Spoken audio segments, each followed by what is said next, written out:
बिस्मिल्लाहिर्रहमानिर्रहीम, अस्सलाम वालेकुम and very warm welcome to the show. Corona एक बार फिर पाकिस्तान की मईशत और आवाम की जिंदगियों के लिए खतरा बनता जा रहा है। मगर अफसोस की बात यह है कि ऐसा लगता है कि पाकिस्तानियों ने उसको संजीदगी से लिया ही नहीं है। खासतौर पे SOPs फॉलो करने में हमने इतनी कोताही देखी है जिसे देख कर बार बार आवाज भी उठाई है, मगर उसके बावजूद उसका कोई खास असर होता हुआ नजर नहीं आता। बाजारों में उसी तरीके से हुजूम दिखाई देता है। लोग मास्क पहनते हैं, अगर पहनते भी हैं तो सही तरीके से नहीं पहनते और कई दफा मास्क के बगैर ही घूमते फिरते नजर आते हैं। यही वजह है कि कोरोना मरीजों की जो तादाद है वो बढ़ती चली जा रही है। कोरोना से बचने के जो तरीक़ेकार है अभी तक दुनिया में वो दो ही हैं। एक तरीका ये है कि आप SOPs पर अमल करें, जो एहतियाती तदबीर हैं, जो कई बार हम आपको बार बार बता चुके हैं, हर TV चैनल बता चुका है। आई थिंक वो अब आपको ज़बानी असबर हो चुकी होंगी।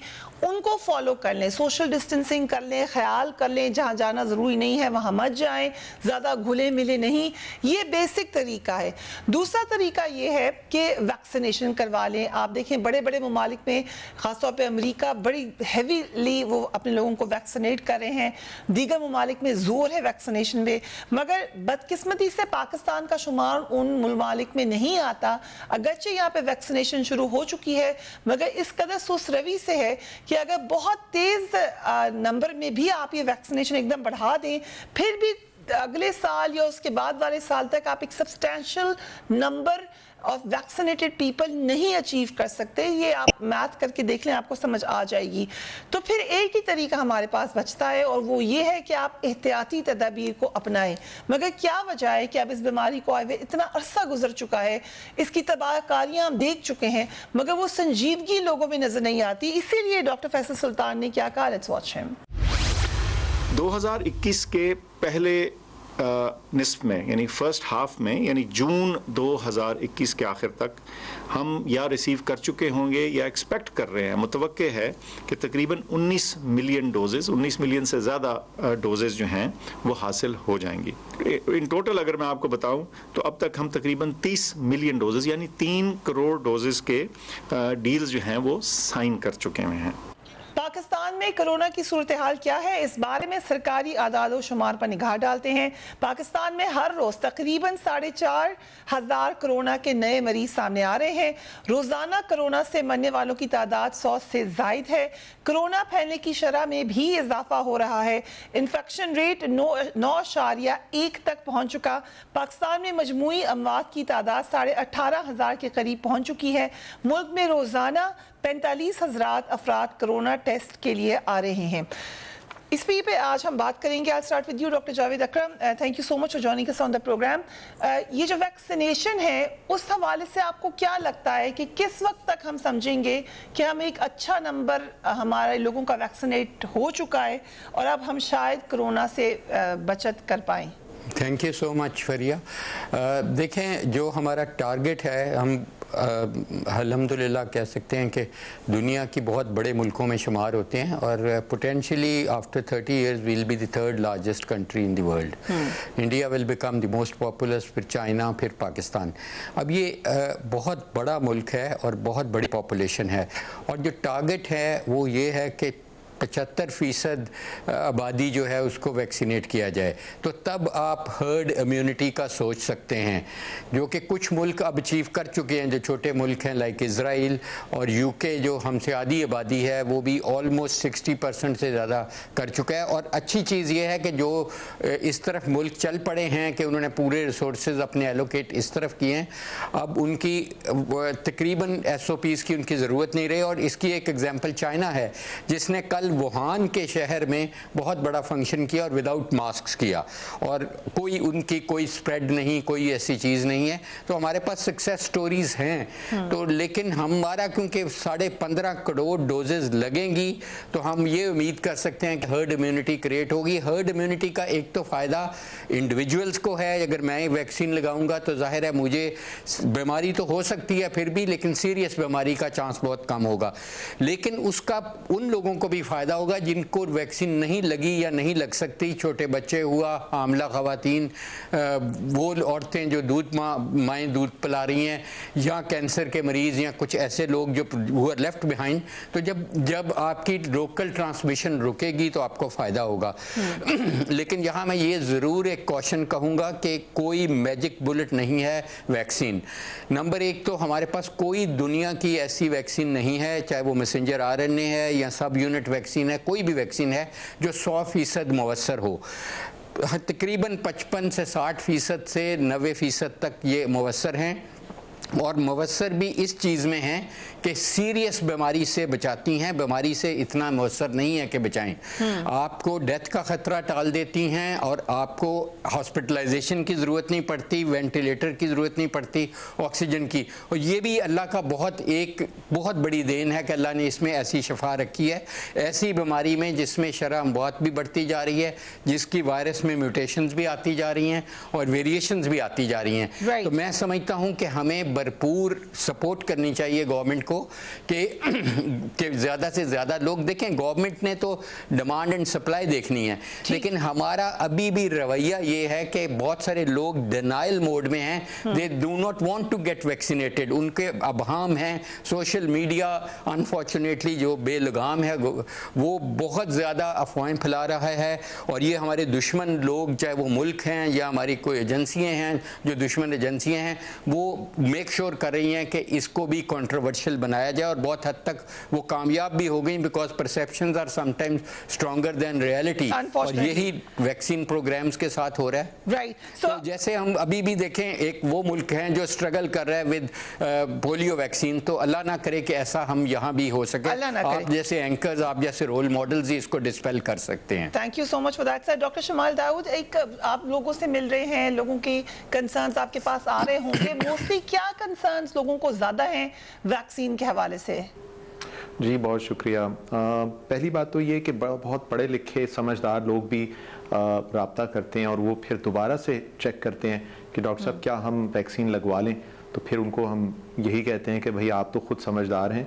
जिस तरह अभी डॉक्टर साहब ने कहा कि वैक्सीन जो हैं ये सेफ़ हैं, और ये अब तो खैर पाकिस्तान का अपना यानी कि इतना बड़ी तादाद हो गई है, और मतलब बाय एंड लार्ज लोगों को जो प्रोटेक्शन हासिल है, जिस तरह अभी उन्होंने बताया।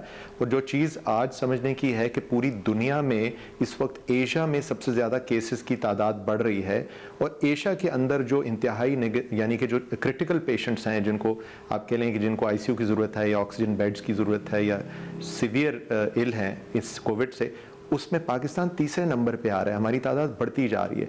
तो जो समझने की ज़रूरत है आपके प्रोग्राम की वसातत से आज, जो कि शायद डॉक्टर साहब भी जिक्र कर रहे थे, वो ये कि जिनको भी वैक्सीन लग रही है उनके जो चांसेस हैं उस नंबर्स की तादाद में बढ़ने के, वो हमारे कम हो जाएंगे।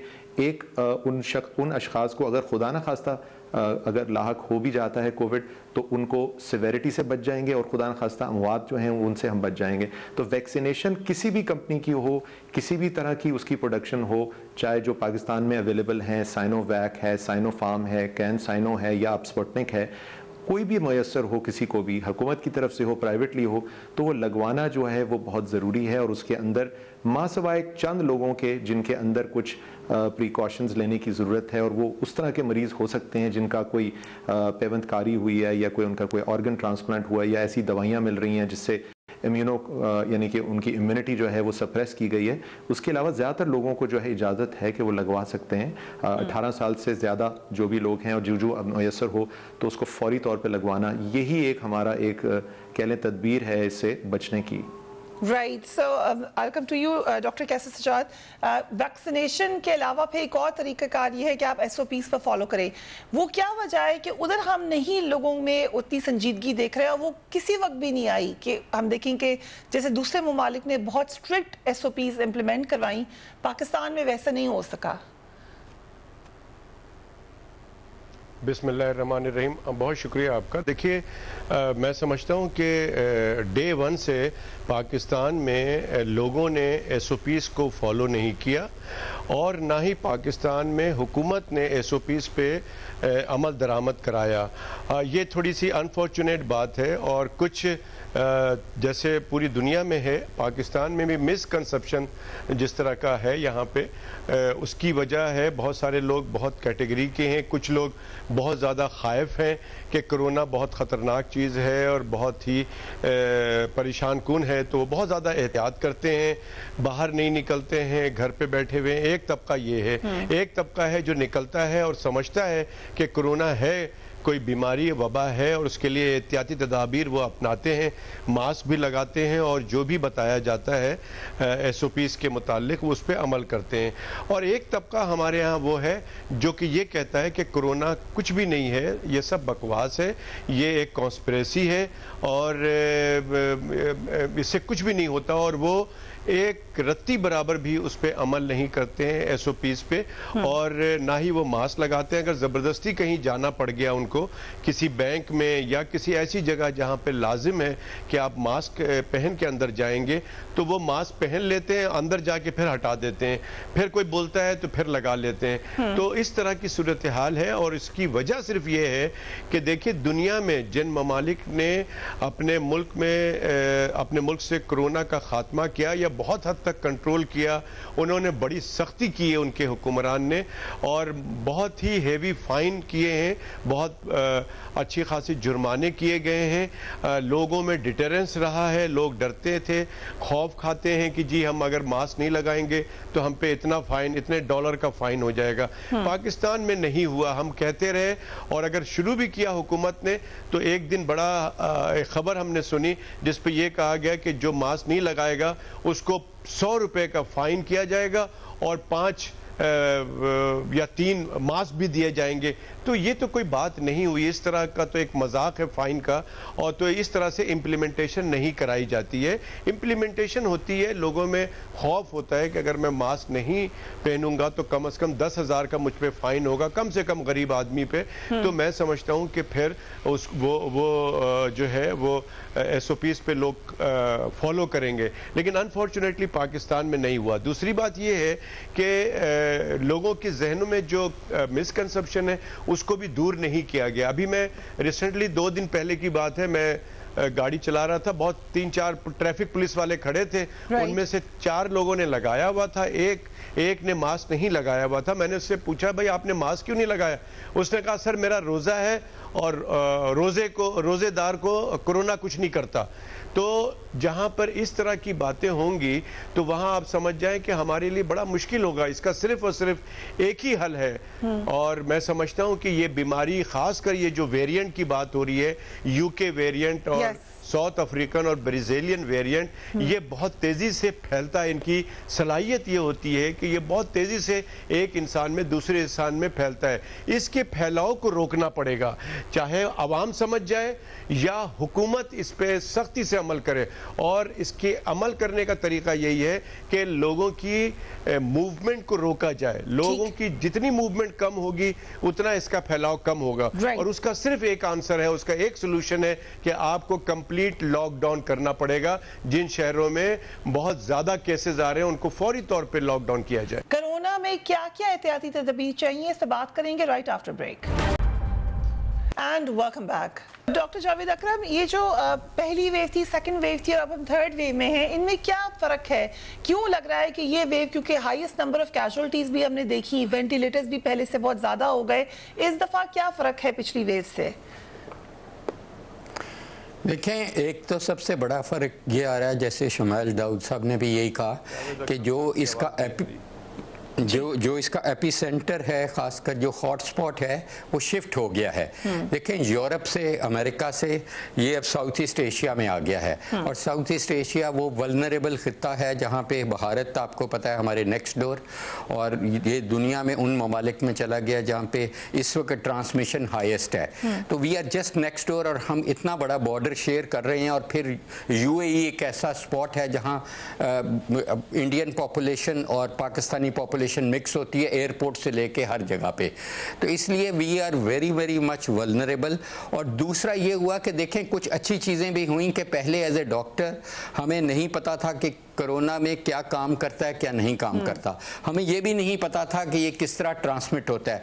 हमारा ख्याल था कि ये ड्रॉपलेट इन्फेक्शन है। अब हमें कंक्लूसिवली हमारे अपने डाटा से, और लांसेट में अभी रिसेंटली एक पब्लिकेशन आई है जिससे हमें ये कंक्लूसिवली पता लग गया कि ये एयरबोर्न इन्फेक्शन है, एरोसोलिक ट्रांसमिशन है। ये खांसने से या छींकने से इतना नहीं फैलता जितना एयर कंडीशनिंग या क्लोज स्पेसेस या खासकर सेंट्रलाइज्ड एयर कंडीशनिंग से फैलता है। एयरबोर्न है तो अगर आपने मास्क पहना हुआ तो फिर भी आपको लग सकता है? देखें, लगने के चांसेस हैं लेकिन बहुत कम, तकरीबन 5% रह जाते हैं अगर दोनों पार्टीज़ ने मास्क पहना हुआ है। अगर एक ने पहना है तो तकरीबन 60% रह जाते हैं, अगर दोनों ने नहीं पहना तो ऑलमोस्ट 70% चांस है कि अगर वो 3 मीटर की दूरी पे हैं तो उनको लगने का। और अगर सरफेस से पहले शुरू में क्या था डॉक्टर साहब के सरफेस से ये ट्रांसफर होता है, लोग हर चीज़ को साफ करते थे, डिसइंफेक्ट करते थे, सरफेस से फिर पता चला कि शायद नहीं होता ट्रांसमिट। अभी क्या है इस बारे में राय? देखें, अभी इस वक्त ये है कि डेफिनेटली ये वायरस आपकी बॉडी के बाहर सरवाइव करती है, आपके हाथों पे, आपके चेहरे पे, आपके होंठों पे।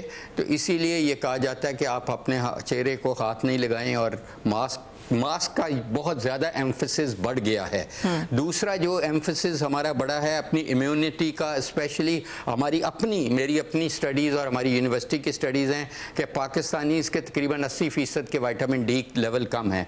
और अब हमने कंक्लूसिवली बता दिया है कि जो इंट्रासेलुलर इसकी जो मैसेज करता है cell, immune cell specially B cells, उसके लिए विटामिन डी एक की विटामिन है। तो जाहिर है वो सनलाइट से ली जाती है, ज़ाहिर है विटामिन रिच फूड्स हैं, dairy products and fruits and vegetables, इनका बहुत इंपॉर्टेंट है। कोमॉर्बिडिटीज़, अगर आपको डायबिटीज़ है, ब्लड प्रेशर है, हार्ट की बीमारी है, उसको कंट्रोल करें। और जैसे आप कह भी रहे थे कि मेरा ख्याल है कि यहाँ ये बताना ज़रूरी होगा कि वैक्सीन का ये मतलब नहीं कि आप SOPs गिव अप कर देंगे। वैक्सीन का मतलब यही है कि आप SOPs जारी रखेंगे, क्योंकि उसकी वजह ये है कि आपको कोई पता नहीं, आप 100% इफेक्टिव कोई वैक्सीन नहीं है। और नंबर 2 के क्योंकि म्यूटेशंस काफ़ी हो रही हैं, जो RNA वायरस जो रैपिडली डिवाइडिंग है उससे एक्सपेक्टेड है, और वेरिएशन आ रही हैं, और ये सारी म्यूटेशन और वेरिएशन स्पाइक प्रोटीन्स में आ रही हैं। स्पाइक प्रोटीन्स वो कांटे हैं जो इसके ऊपर हैं जिससे ये लगती है आपके ह्यूमन बॉडी को। तो इसलिए वही टारगेट है हमारी वैक्सीन का भी। तो इसलिए चांसेस हैं कि ओवरऑल हमें बार बार वैक्सीन लगानी पड़े और नई 7 की वैक्सीन भी लगानी पड़े। हमें प्रिपेयर्ड होना चाहिए mentally and physically, financially for a very long haul battle of more than 5 to 6 years। ये नहीं सोचना चाहिए ये बीमारी इतनी जल्दी कहीं जाने वाली है। तो हमें प्रिपेयर्ड रहना चाहिए as individual and as country to respond for next 5 to 6 years with all the SOPs and of course add on vaccine. बड़ी आपने खतरनाक बात बताई है कि हमें प्रिपेयर्ड होना चाहिए for 5 to 6 years। Doctor Shamal Daud, जो अभी जिक्र भी किया, पहले मैं दिखाना चाहूंगी, अभी जिक्र किया डॉक्टर साहब ने कि भारत में क्या हो रहा है, एकदम अंदाजा हुआ है दुनिया को कि भारत उसी तरीके से गरीब मुल्क है जिस तरीके से साउथ एशिया के बाकी ममालिक हैं। हेल्थ केयर पे उनकी इतनी फैसिलिटीज़ नहीं हैं, लोग परेशान हैं, वेंटिलेटर्स नहीं मिले, शशमान घाटों में लोग भर गए, वहाँ पे डेड बॉडीज़ को जलाने का मसला हुआ। इस किस्म के खतरनाक विजुअल्स वहाँ पर आए कि दिल के रोंगटे खड़े हो गए। आलमी मीडिया ने कैसे इसको रिकैप किया, let's watch that. Doctor Shamal Daud, हम कितने इक्विप्ड हैं और बिल्कुल नेक्स्ट डोर है भारत, क्या पाकिस्तान को भी डरना चाहिए कि ऐसा हो सकता है यहाँ पर? जी फरिया, बदकिस्मती से ये हमारे सामने एक ऐसी मिसाल है और हमें वक्त है अल्लाह की तरफ से, कुदरत की तरफ से, कि हम अपने आप को तैयार भी कर सकते हैं और उससे सबक भी सीख सकते हैं। और कौम को भी रियलाइज़ करने की ज़रूरत है आपके प्रोग्राम के थ्रू आज और तमाम ये जो डिस्कशन के थ्रू, कि ये सीरियस है। ये नहीं है कि किसी गरीब या अमीर या किसी शख्स को जो है ये स्पेयर करेगा। वहाँ पे आपके सामने है कि वो हर सोसाइटी के सेगमेंट को उसने इफ़ेक्ट किया है। देखिए उनके यहाँ फैलने की रीज़न जो बनी है उसमें ज़हरी बात है कि जो सुपर स्प्रेडर उनका जो रिलीजियस गैदरिंग्स थी या उनके यानी कि पॉलिटिकल गैदरिंग्स थी वो एक रीज़न बन गया। हमें भी अब हुकूमत ने एक अच्छा फैसला किया कि ईद के मौके पे कोशिश कर रहे हैं कि stay home and stay safe. यही पिछले साल ईद के मौके पे एक रीज़न बना था फैलने का। तो हमें जब तक हम इसको काबू नहीं कर लेते इस के फैलाव को, और उसका एक ही तरीका है कि हम मैस वैक्सीनेशन जब तक नहीं कर लेते, अब जिस तरह आज हुकूमत ने कहा कि 7 करोड़ के करीब इस साल के आखिर तक करने की कोशिश है। इवेंचुअली अगर हम 60 या 70% तक जाते हैं 18 साल तक की उम्र के या उस मतलब जिस एज को करते हैं, तो वो तो शायद हो सकता है अगला पूरा साल भी हम ना कर पाएं। लेकिन यही असल इसका हमारे पास हल है, और अगर हमने ये नहीं किया तो हम भी ऑलरेडी ओवरवेल्म हो रहे हैं। आपके सामने है कि 90% से ज़्यादा हॉस्पिटल्स जो हैं वो ऑक्यूपाई हो रहे थे। अभी कुछ थोड़ी सी एक ब्रीदिंग स्पेस सी आई है, और अगर हम लॉकडाउन करेंगे तो हमें ये ब्रीदिंग स्पेस मिलेगा। इस ब्रीदिंग स्पेस के अंदर हुकूमत बहुत तेज़ी से अपनी वैक्सीनेशंस को बढ़ाए, लोगों को कन्विंस करे जो भी सेगमेंट्स लगवाना चाहते हैं, ताकि हमारा जो है तकरीबन 25 या 40% तक अगर हम शुरू में भी पहुंच जाएं तो हम एक काफ़ी हद तक हमें एक सिक्योरिटी मिल जाएगी। बहरकैफ हमारे फेवर में ये चीज़ जा रही है कि हमारे शहर उतने गुंजान आबाद नहीं हैं जितने इंडिया के हैं। सो डेफिनेटली ये हमारे भी फेवर में है। अल्लाह करे कि हमारी वो सिचुएशन ना हो जो हमने अभी देखी है। राइट, वक्त हुआ एक ब्रेक का and we will be right back. And welcome back. Doctor Kaiser Sajjad, ये सवाल बहुत सारे लोग पूछते हैं और आई नो कि इसका कोई कंप्लीट आंसर नहीं है, लेकिन क्या वजह है कि जिन लोगों की तबीयत बहुत ज़्यादा ख़राब होती है, अभी तक जितने केसेस हैं उसमें क्या वजह फिर लगती है कि क्यों कुछ लोग इतने सीरियस हो जाते हैं कि ICU तक चले जाएं या फिर डेथ भी हो जाए? क्या वजह होती है उसकी? देखिए, ये समझना बहुत ज़रूरी है कि कोविड जो है, कोविड-19 ये एक वायरस है और इसकी मुख्तलिफ वेरिएंट्स की बातें हो रही हैं। कोविड-19 एक ही है, इसलिए इसका जो है इलाज वो तकरीबन एक ही तरह का है, चाहे वो वेरिएंट कोई भी हो। लेकिन होता ये है कि हमारे यहाँ जो ज़्यादातर लोग जो प्रॉब्लम में आए, और इस वक्त इंडिया में भी सूरत हाल कुछ इसी तरीके की है कि लोग जो है वो देर से आते हैं। मिसाल के तौर पे शुरू में जो पहली वेव में आपने पूछा था कि क्या डिफरेंस है, इसमें जो पहली वेव में जो मैं चूँकि ENT के मरीज़ देखता हूँ, तो मैं देखता था कि शुरू में लोग गले की ख़राबी के साथ आते थे, खांसी होती थी, और फिर किसी किसी को सांस में तकलीफ़ होती थी, किसी की सूंघने की ताकत चली गई थी, किसी का टेस्ट चला गया था। तो इस तरह के सिम्टम्स आते थे, तो ये पता चलता था। अभी सूरत हाल ये है कि इस वक्त लोगों को देर से सिम्टम्स आते हैं।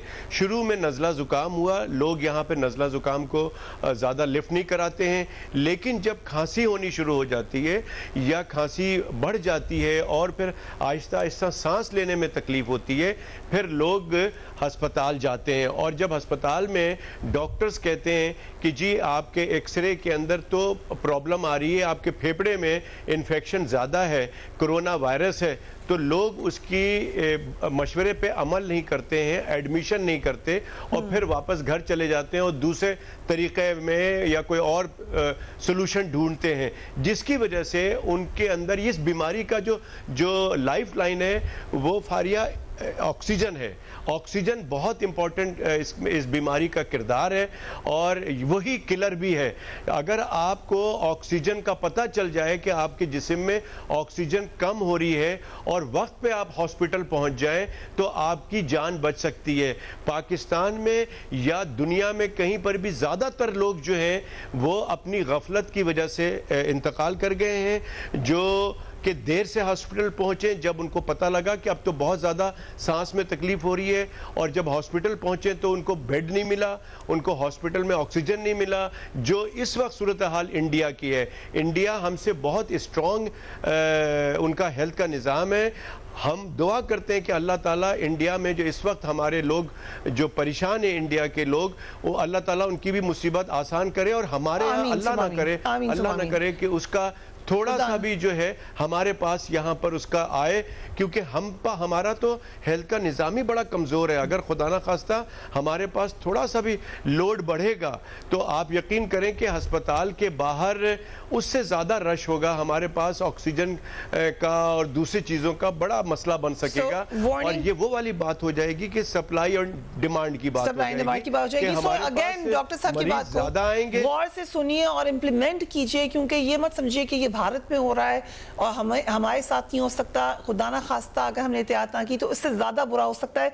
आखिरी सेगमेंट है प्रोग्राम का। डॉक्टर साहब, तमाम लोगों से एक ही क्वेश्चन होगा, हेल्थ टिप कोई अगर आप लोगों को देना चाहें, अब थोड़ा ज्यादा वक्त हो गया है, अगर और इलाज कोई है इसका पक्का हतमी जिससे किया जाता है इसको ठीक, या अभी तक नहीं है? देखें फरिया, जो पहले भी कहा कि आपको हम सब वल्नरेबल हैं, बशमूल मेरे, आपके और सबके, तो हमें प्रिपेयर्ड रहना चाहिए for the worst and hope for the best. तो अपने आप को वैक्सीन लगवाएं, पहली फुर्सत में लगवाएं, पहली अपॉर्चुनिटी में लगवाएं, जो भी वैक्सीन मिलती है वो फौरी तौर पे लगवाएं, लेकिन उसके साथ अपनी एहतियात जारी रखें। विटामिन डी लेवल चेक करा लें तो बहुत अच्छा है, अगर नहीं चेक करा सकते तो 10,000 यूनिट वाला विटामिन डी गोली या कैप्सूल इन दिनों में लेते रहें। और अगर आपको शुगर है, ब्लड प्रेशर है, उसका मौसर इलाज रखें, बहुत ज़रूरी है। अगर आप ओवरवेट हैं उसको कम करें, सब्जियां फ्रूट्स वगैरह का ज़्यादा इस्तेमाल करें और अपना वज़न और एक्सरसाइज की तरफ जाएं, आपकी इम्यूनिटी ज़्यादा अप्रोप्रिएट होगी। और कोशिश करें कि आप किसी सूरत भी अपनी हजूम वाली जगहों पे ना जाएं, अपनी ख्वाहिशात की कुर्बानी दें बजाय इसके जानों की कुर्बानी देने के। पुराने कपड़ों से ईद करें और ये समोसे पकौड़े दही बल्ले घर में बना लें या ना भी बनाएं तो कोई फर्क नहीं पड़ेगा। सादगी से रमजान गुजारें और दुआएं करें। राइट डॉक्टर शमाइल, अगर आप भी थोड़ा सा लोगों को बताएं कि होता क्या है। कुछ लोगों को हमने भी देखा है एज रिपोर्टर कि किस कदर तकलीफ दे, अल्लाह माफ करे, मौत भी है, बीमारी भी है, उसके बावजूद लोग फिर भी निकल जाते हैं बाहर, पार्टीज में भी, शॉपिंग के लिए भी। जरा लोगों को बताएं कि होता क्या है इसमें। देखें, इसमें अंदर जो बाय एंड लार्ज एक अगर सिंगल उसमें कहें, और ये मेरे दूसरे कोलीग्स सीनियर्स हैं वो एग्री करेंगे, ये बेसिकली आपके जिस्म में सोजिश करता है, इन्फ्लेमेशन करता है, और उसी की वजह से हमारे तमाम अज़ा, चाहे वो फेफड़े हों या ब्लड से रिलेटेड हों या और अज़ा हों, वो इन्वॉल्व होते हैं। तो कोई भी अगर हमने अपने आप को प्रोटेक्ट करना है तो एक ही तरीका है, एक तो बैरियर है, यानी कि हम ऐसी जगह पे ना जाएं जहाँ हजूम है, ताकि इंटरेक्शन कम से कम हो और अपने आप को हम मोहतात रखें। और दूसरा ये कि हम ग़िज़ा में अपने आप को इन्फ्लेमेटरी चीज़ें जिनसे इन्फ्लेमेशन में इजाफा होता है उसको हम कम करें। कम अज़ कम खुदा न खास्ता अगर किसी को लाहक हो तो वो इन्फ्लेमेशन में इजाफा होने की बजाय होंगी डॉक्टर साहब जिनसे इन्फ्लेमेशन आप कह रहे हैं कि फॉर श्योर शुगर बहुत महंगी है, हमें शुगर को या तो बिल्कुल ही तर्क कर देना चाहिए, अवॉइड करना चाहिए। Sugar is one of the biggest inflammatory things जो हम खाने में इस्तेमाल करते हैं। इसके अलावा बेतहाशा चीज़ें और उसके अलावा जो आपके ये मल्टी वाइटामिन्स हैं और इस किस्म की चीज़ें, इसका डेफिनेटली इजाफा होना, बेरीज का इस्तेमाल करना। लेकिन शुगर को अगर हम रोकें तो हमारे लिए बहुत बेहतर है, निशास्ते को कम करें। राइट डॉक्टर कैसर सजाद, ये जो शुरू में एक तासुर था कि ये शायद सिर्फ जुकाम की तरह कुछ लोगों को हो जाता है, ये तासुर कितना गलत है? देखिए, ये डिफरेंट वेरिएशंस की, जैसे मैंने पहले कहा कि नज़ला ज़ुकाम आजकल जो है वो नज़ला ज़ुकाम होता है, और चूँकि हमारे यहाँ फ्लू भी मौजूद है और राइनोफेरेंजाइटिस एक बीमारी है जो कि नज़ला और ज़ुकाम और गले की ख़राबी को कहते हैं, तो उसकी वजह से ये मिक्सिंग हो जाता है। लोग ज़रा सा भी गला ख़राब होता है तो लोग परेशान हो जाते हैं। लेकिन इन तमाम बातों में जो बहुत इम्पॉर्टेंट बात यह है कि जावेद अकरम साहब ने भी बताया कि देखें, दो बातें हैं, मैं सिर्फ ये कहना चाहता हूं कि एक आवाम के लिए है और एक हुकूमत के लिए। आवाम को चाहिए कि देखिए, अगर आप एहतियाती तदाबीर नहीं अपनाते हैं तो ज़रा से सोचिए कि आपके घर का कोई भी एक फ़र्द बीमार हो गया तो और एडमिट हो गया कोरोना वार्ड में, तो आप लोग, आपका घर का कोई फ़र्द उससे मिल नहीं सकता, और वो जो मरीज़ कोरोना वार्ड में एडमिट है वो आप लोगों से नहीं मिल सकता, तो कितनी बड़ी ये परेशानी की बात है और आपको उसके बारे में पता नहीं चलता कि वो किस हाल में है। तो इस चीज़ों से, मुसीबत से बचने के लिए आपको चाहिए कि SOPs पे अमल करें और अपने जिस्म में क़ुव्वत मदाफ़ियत बढ़ाएं। क़ुव्वत मदाफ़ियत बढ़ाने की जावेद अकरम साहब ने सारी बातें बता दी, उसमें सिर्फ एक एडिंग करता हूं कि लोग अननेसेसरीली जागते हैं। अगर आप अपनी रात की नींद 7 से 8 घंटा कर लेंगे तो आपकी इम्यूनिटी बूस्टअप हो जाएगी, बहुत ज़्यादा इम्यूनिटी अच्छी हो जाती है। तो रात की नींद करना बहुत ज़रूरी है। इसके साथ साथ मैं दरख्वास्त करूंगा हुकूमत से कि वैक्सीनेशन बहुत ज़रूरी है।